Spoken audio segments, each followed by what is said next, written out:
Fala, leitores da Bíblia, graça e paz, tudo bem com vocês? A gente vai ler Jeremias 15 e 16 e vamos ler a segunda carta do apóstolo João, que tem apenas um capítulo. Então vamos à nossa leitura. Aqui continua o diálogo, uma fala de Jeremias em nome do povo, provavelmente, e aqui a resposta do Senhor no capítulo 15. Então o Senhor me disse: mesmo que Moisés e Samuel se pusessem diante de mim, meu coração não se inclinaria para este povo. Mande-os embora, que saiam da minha presença. Se lhe perguntarem para onde iremos, responda: assim diz o Senhor. Quem é para a morte, vai para a morte. Quem é para a espada, vai para a espada. Quem é para a fome, vai para a fome. E quem é para o cativeiro, vai para o cativeiro. Porque os punirei com 4 tipos de castigo, diz o Senhor: com espada para matar, com cães para os arrastar e com as aves dos céus e os animais selvagens para os devorar e destruir. Farei deles um objeto de espanto para todos os reinos da terra por causa de tudo o que Manassés, filho de Ezequias, rei de Judá, fez em Jerusalém. Pois quem se compadecerá de você, ó Jerusalém? Ou quem ficará triste por você? Ou quem se desviará do caminho para perguntar pelo seu bem-estar? Você me rejeitou, diz o Senhor. Você voltou para trás, por isso levantei a mão contra você e a destruí. Cansei de ter compaixão. Eu os espalharei com a pá nos portões das cidades. Deixei-os sem filhos, destruí o meu povo, mas eles não deixaram os seus maus caminhos. As suas viúvas se multiplicaram mais do que a areia do mar. Eu trouxe ao meio-dia um destruidor sobre a mãe de jovens. Fiz cair de, fiz cair de repente sobre ela angústia e pavor. Aquela que tinha 7 filhos desmaiou e respira com dificuldade. Para ela o sol se pôs quando ainda era dia. Ela ficou envergonhada e confusa. Os sobreviventes eu os entregarei à espada diante dos seus inimigos, diz o Senhor. Terceiro lamento de Jeremias. Ai de mim, minha mãe, por que você me pôs no mundo para ser homem de rixa, homem de discórdias para toda a terra? Nunca lhes emprestei nem pedi dinheiro emprestado, mas todos me amaldiçoam. O Senhor disse: na verdade, eu o fortalecerei para o bem e farei com que o inimigo lhe dirija súplicas no tempo da calamidade, no tempo da aflição. Pode alguém quebrar o ferro do norte ou o bronze? Por todos os seus pecados em todos os seus territórios, entregarei de graça os seus bens e os seus tesouros para que sejam saqueados. Farei com que sejam escravos dos seus inimigos, numa terra que não conhecem, porque um fogo se acendeu em minha ira e queimará sobre vocês. Ó Senhor, tu o sabes. Lembra-te de mim, ampara-me e vinga-me dos meus perseguidores. Não permitas que por causa da tua longanimidade eu seja arrebatado. Fica sabendo que por causa de ti tenho sofrido afrontas. Achadas as tuas palavras, logo as comi. As tuas palavras encheram meu coração de júbilo e de alegria, pois sou chamado pelo teu nome, ó Senhor dos exércitos. Nunca me assentei na roda dos que se divertem, nem me alegrei. Oprimido por tua mão, eu me assentei solitário, pois me encheste de indignação, porque a minha dor não passa e a minha ferida me dói e não admite cura. Na verdade é uma pergunta, né? Por que a minha dor não passa e a minha ferida me dói e não admite cura? Serias tu para mim como ribeiro ilusório, como águas que enganam? Portanto, assim diz o Senhor: se você se arrepender, eu farei voltar. E você estará diante de mim. Se separar o que é preciso daquilo que não presta, você será a minha boca. Eles se voltarão para você, mas você não passará para o lado deles. Farei de você um forte muro de bronze diante deste povo. Eles lutarão contra você, mas não conseguirão derrotá-lo, porque eu estou com você para salvá-lo e livrá-lo deles, diz o Senhor. Eu o libertarei das mãos dos iníquos e o livrarei das garras dos violentos. Então, esse capítulo fala do castigo, mais uma vez, e aqui Deus consola, entre aspas, né, Jeremias, dizendo que ele continuaria a ser o inimigo do povo, mas que o próprio Senhor estaria com ele. Capítulo 16. A vida solitária do profeta, figura do povo. A palavra do Senhor veio a mim dizendo: Não case nem tenha filhos ou filhas neste lugar, porque assim diz o Senhor a respeito dos filhos e das filhas que nascerem neste lugar, a respeito das mães que os tiverem e dos pais que os gerarem nesta terra. Morrerão de doenças terríveis e não serão pranteados nem sepultados, servirão de esterco para a terra. A espada e a fome os consumirão, e os seus cadáveres servirão de alimento às aves do céu e aos animais selvagens. Olha só, Deus usa Jeremias para fazer várias coisas, né? Exemplificar uma série de coisas. E no caso, Deus diz que ele não deveria se casar, nem ter filhos, nem filhas. O que para um homem é algo muito ruim, um homem temente a Deus, né? Não constituir família é algo muito doloroso. Mas era para evidenciar que Deus de fato tinha uma sentença contra o povo, né? Porque assim diz o Senhor: Não entre em casa onde há luto, nem vá pranteá-los ou consolar os enlutados, porque deste povo retirei a minha paz, diz o Senhor, e também a minha bondade e a minha compaixão. Nesta terra morrerão tanto grandes como pequenos, e não serão sepultados nem prantearão por eles. Não se farão por eles cortes na pele, nem por eles se raparão as cabeças. Não se dará pão a quem estiver de luto, para consolá-lo por causa da morte, nem lhe darão de beber do copo da consolação, pelo pai ou pela mãe. Também não entre numa casa em que há um banquete, para sentar com eles a comer e a beber, porque assim diz o Senhor dos Exércitos, o Deus de Israel: Eis que farei cessar neste lugar, diante dos olhos de vocês, e enquanto vocês ainda estiverem vivos, o som das festas e da alegria, quando a voz do noivo e a noiva, perdão, o som das festas e da alegria, a voz do noivo e a voz da noiva. Então, uma série de coisas que Jeremias não poderia fazer, não poderia aqui, ó, casar e ter filhos. Ele não poderia entrar numa casa onde tivesse luto, onde tivesse morrido alguém, e ele não poderia entrar numa casa em que tivesse um banquete. E aqui Deus está dizendo os motivos, né, para ilustrar algo a respeito dessas questões, né? Olha só, por que ele não deveria entrar numa casa de luto? Porque deste povo retirarei a minha paz, também a minha bondade, a minha compaixão. Por que ele não poderia entrar num lugar que tivesse banquete? Porque ele faria cessar a alegria e o júbilo e o cântico de alegria do povo. Versículo 10. Quando você anunciar a este povo todas essas palavras, eles perguntarão: Por que o Senhor nos ameaça com todo este grande mal? Qual é a nossa iniquidade? Qual é o nosso pecado que cometemos contra o Senhor nosso Deus? Então você responderá: Porque os pais de vocês me abandonaram, diz o Senhor, e foram atrás de outros deuses e os serviram e os adoraram. Eles me abandonaram e não guardaram a minha lei. Vocês fizeram pior do que os seus pais, porque eis que cada um de vocês anda segundo a dureza do seu coração maligno, para não me dar ouvidos. Portanto, eu os lançarei fora dessa terra, para uma terra que nem vocês, nem os seus pais conheceram. Ali vocês servirão a outros deuses, dia e noite, porque não terei misericórdia de vocês. Portanto, eis que vem dias, diz o Senhor, em que nunca mais se dirá: Tão certo como vive o Senhor, que tirou os filhos de Israel do Egito.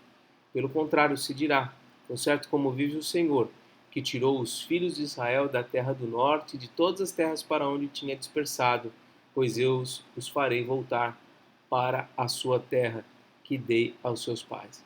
Então, ó, se até aqui ele vem falando da punição por conta dos pecados, aqui ele já dá um vislumbre de graça e de misericórdia, né? Reafirmando que ele reuniria novamente o povo de Israel ali. Eis que mandarei muitos pescadores, diz o Senhor, os quais os pescarão. Depois enviarei muitos caçadores, os quais os trarão de todos os montes, de todas as colinas e até das fendas das rochas, porque os meus olhos estão sobre todos os caminhos deles. Eles não conseguem se esconder de mim e a iniquidade deles não se encobre aos meus olhos. Primeiramente, pagarei em dobro a sua iniquidade e o seu pecado, porque profanaram minha terra com os cadáveres dos ídolos, dos seus ídolos detestáveis e encheram a minha herança com as suas abominações. Ó Senhor, minha força e minha fortaleza, meu refúgio no dia da angústia. A ti virão as nações, desde os confins da terra, e dirão: nossos pais herdaram só mentiras e coisas vãs, em que não há proveito. Será que o ser humano pode fazer os seus próprios deuses? Esses não são deuses de verdade. Portanto, eis que lhes farei conhecer, sim, desta vez lhes farei conhecer a minha força e o meu poder, e saberão que o meu nome é Senhor. Muito bem. Agora, 1 João capítulo 2. Perdão, 1 João capítulo 2 não. 2 João, que tem um capítulo só. Então, segunda carta de João, versículo 1. O presbítero à senhora eleita e aos seus filhos, a quem eu amo na verdade. E não somente eu, mas também todos os que conhecem a verdade, por causa da verdade que permanece em nós e conosco estará para sempre. Então, o presbítero é o próprio João, ele se identifica como presbítero. Ah, mas ele não era apóstolo? Sim, ele era apóstolo, mas ele era presbítero também. Por quê? Porque era um líder na igreja, alguém que tinha projeção sobre os demais, tinha autoridade do Senhor para governar, para liderar, para pastorear. Então não é nenhum rebaixamento, né? Um apóstolo ser chamado de presbítero. O apóstolo Pedro também faz a mesma coisa, né? Eu, presbítero como eles, disse lá na sua carta, o apóstolo Pedro. Da mesma forma, um pastor ser reconhecido como presbítero não há absolutamente nenhum problema, nenhum problema, nenhum problema. Um presbítero ser reconhecido como servo também não é nenhum problema, ou como um diácono, nenhum problema também, porque o diácono é o que serve, né? Pois bem, essa questão toda de título e tudo mais, isso acaba às vezes mais dificultando do que favorecendo a, o exercício mesmo da liderança e do serviço que prestamos ao povo de Deus, né? Mas vamos lá. Presbíteros são esses homens que Deus levanta para pastorear, né? Sejam eles presbíteros, sejam eles pastores, sejam eles apóstolos, como é o caso de João e Pedro, né? Bom, ele escreve a senhora eleita, uma senhora, né? A gente não sabe quem é, mas é a ela que ele destina essa carta. Ele destina essa carta a ela e seus filhos e diz que os ama por conta, né, da verdade que permanece neles. Versículo 3, que a graça, a misericórdia e a paz da parte de Deus Pai e de Jesus Cristo, o Filho do Pai, estejam conosco em verdade e em amor. Perdão, irmãos. Vamos lá, versículo 4. Fiquei muito alegre por ter encontrado alguns de seus filhos que andam na verdade, de acordo com o mandamento que recebemos do Pai. E agora, Senhora, peço-lhe, não como se escrevesse mandamento novo, mas o mesmo que temos tido desde o princípio, que nos amemos uns aos outros. E o amor é este, que andemos segundo o mandamento de Deus. Este mandamento, como vocês ouviram desde o princípio, é que vocês vivam nesse amor. Porque muitos enganadores, olha aí, de novo, hein? Na primeira carta ele também falou dos enganadores. Muita gente provavelmente estava ali tentando enganar, tentando mudar os rumos da igreja de Cristo, né? Então aqui os apóstolos estão tentando fortalecer o povo para se manter firme diante de muitos enganadores, enganadores que sempre estiveram e ainda continuam presentes, né? Tentando desviar da fé os legítimos filhos de Deus. Porque muitos enganadores têm saído do mundo afora, os quais não confessam que Jesus Cristo veio em carne. Este é o enganador e o anticristo. Tenham cuidado para que não percam aquilo que temos realizado com esforço, mas recebam plena recompensa. Todo aquele que vai além da doutrina de Cristo e nela não permanece, não tem Deus. O que permanece na doutrina, esse tem tanto o Pai como o Filho. Essa questão aqui da doutrina, a palavra aqui grega, está até ali no cantinho, ali embaixo, é didaquê. Didaquê. Tem a ver com o ensino. Tá? A doutrina não tem a ver com os costumes das igrejas. Tem algumas igrejas que usam essa palavra doutrina para se referir a costumes. Costume de não cortar o cabelo, de andar de saia, de não fazer isso, de fazer aquilo e tal. Isso não é doutrina. Tá? Do ponto de vista bíblico, doutrina é ensino.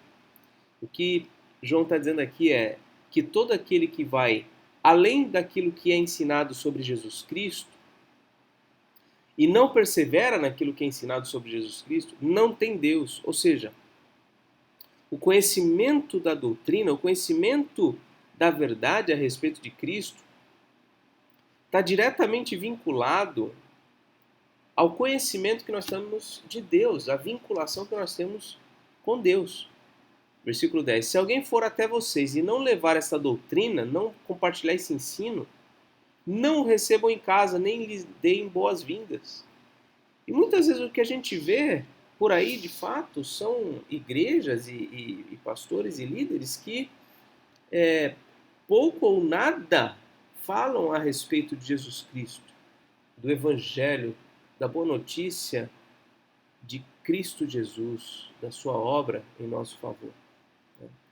Então, o João está sendo meio duro, mas é assim mesmo que ele está ensinando. Olha, se alguém for até vocês e não trouxer essa doutrina, não confessar a fé na pessoa e na obra de Jesus Cristo, Filho de Deus, não recebam em sua casa, nem deem boas-vindas a eles.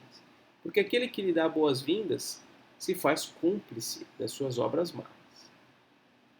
Ainda tinha muitas coisas ali a escrever, mas não quis fazê-lo com papel e tinta, pois quero ir visitá-los e conversaremos de viva voz, para que a nossa alegria seja completa. Essa expressão, alegria completa, ela está presente também lá no Evangelho de João, capítulo 15, se eu não estou enganado, lá para o versículo 17, 18, por aí.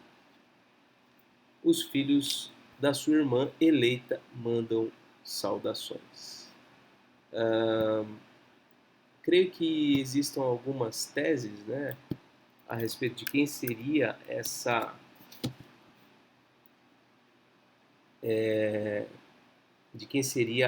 irmã eleita, né? Eu falei 17, 18, mas não é não. Deixa eu achar aqui. Alegria completa. Aqui em João 15, ou será que é João 16? Deixa eu fazer uma pesquisa rápida aqui, ó. Alegria completa. Ó, João 16, ó. João 16, 24. Até agora nada tem despedido em meu nome, pedi e recebereis para que a vossa alegria seja completa. Tá? E aí João repete isso na primeira carta, capítulo 1, versículo 4, e agora na segunda carta a João, versículo 12. Então, 3 menções aí dessa expressão, alegria completa. Então, essa senhora eleita pode ser que seja uma mulher, né, mas eu acho que há teorias de que poderia ser alguma igreja. E os filhos, os membros daquela igreja. Mas eu não estou seguro disso. Faz algum tempo que eu não li a respeito disso, então posso estar enganado. Me perdoem se eu estiver errado aqui, tá bom? Mas a interpretação mais comum, creio que mais óbvia, seja realmente uma senhora, talvez uma mulher importante que possivelmente fosse hospedeira de alguma igreja na sua casa, né? Deixa eu ver se tem aqui alguma informação na introdução dessa segunda carta aqui, ó.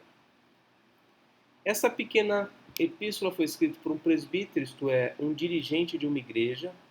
A epístola é dirigida aos membros de outra igreja, olha só, os quais o autor conhece bem. Ele pede aos leitores que amem uns aos outros e que tomem cuidado com certas doutrinas falsas que estão sendo espalhadas pelo mundo.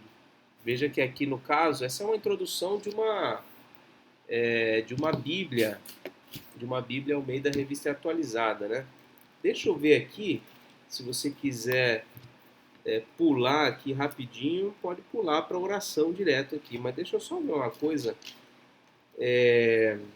Aqui na Bíblia, essa Bíblia aqui, ó, Bíblia de Estudo Herança Reformada, fala aqui da autoria, que o autor se identifica simplesmente como presbítero, mas o estilo e o ensinamento dessa carta a vinculam intimamente à primeira carta de João. Sim, provavelmente, inclusive, essa expressão aqui, ó, alegria completa, identifica com João, porque só João falava dessa forma, usava essa expressão, tanto lá no Evangelho, capítulo 16, como a gente viu, como na primeira carta, né? Então veja que ele não se identifica como João. Provavelmente, se ele se identificasse assim, isso poderia trazer algum problema, não sei. Olha aqui, a terceira carta a gente vai ver amanhã, se Deus quiser, mas fala de novo aqui do presbítero, né? Então ele se identifica como presbítero. Aqui diz ainda que um apóstolo podia referir-se a si mesmo como presbítero. Pedro fez isso. Irineu cita 2 João e atribui a João, o discípulo do Senhor. E assim podemos concluir que a carta foi escrita pelo apóstolo João mesmo. Foi escrita entre 85 e 95 depois de Cristo. E aqui o propósito, olha só, é isso mesmo. Ó. Exortar com amor uma igreja e seus membros, para que eles continuem em amor e na verdade de Cristo, mesmo que falsos mestres tenham aparecido. Então, quando fala aqui a irmã eleita, é a igreja irmã, provavelmente, né? Quando fala aqui no comecinho, né? Senhora eleita, provavelmente aqui, opa, travou aqui meu, isso, a senhora eleita, provavelmente uma igreja, tá certo? Muito bem, é isso, vamos orar? Senhor nosso Deus e Pai, ajuda-nos a permanecer firme na verdade, no ensino de Cristo e termos discernimento, ó Deus, para perceber quem são os falsos mestres, os enganadores deste mundo que desviam o teu povo, Pai, da verdade. Possamos ter discernimento, entendimento e acolher somente aqueles, ó Deus, que professam a fé bíblica no Senhor Jesus Cristo. E, ó Deus, também te agradecemos pela leitura lá de Jeremias, como ele sofreu, ó Deus, por ser usado por ti naqueles dias, mas vemos o cuidado especial do Senhor para com a vida dele, sempre o encorajando a permanecer firme e garantindo a tua presença e a tua companhia ao lado dele. Abençoa-nos, ó Deus, e continua nos fortalecendo e nos sustentando nessa jornada de leitura da tua palavra. Assim oramos em nome de Jesus. Amém. Muito bem, meus irmãos, essa foi a leitura de hoje. Que Deus te abençoe. Um forte abraço e até mais, se Deus quiser.